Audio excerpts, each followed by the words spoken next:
کب یہ تجھ ناتواں سے اٹھتا ہے۔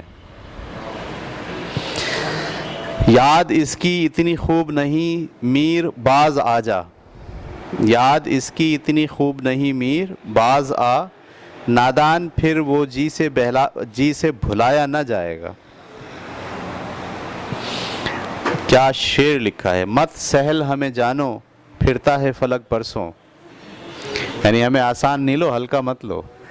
مت سہل ہمیں جانو پھرتا ہے فلک برسوں، تب خاک کے پردے سے انسان نکلتے ہیں۔ آسمان بادل کئی سال گھومتا پھرتا ہے، تب جا کے ہم جیسے لوگ پیدا ہوتے ہیں، یہ کہہ رہے ہیں۔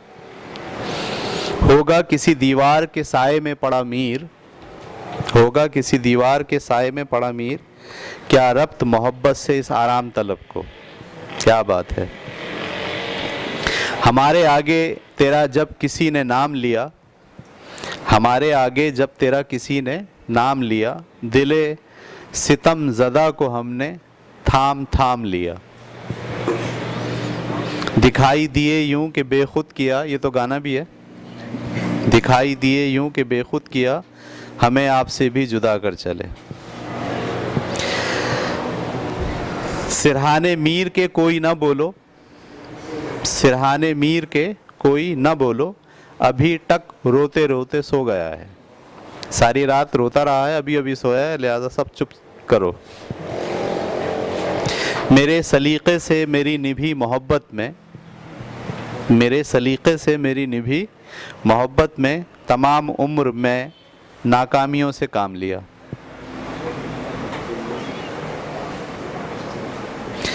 میر ہم مل کے بہت خوش ہوئے تم سے پیارے، اس خرابے میری جان تم آباد رہو۔ لے سانس بھی آہستہ کے نازک ہے بہت کام، آفاق کی اس کارگاہ شیشہ گری کا۔ ٹھیک ہے، تو یہ تھے کچھ شعر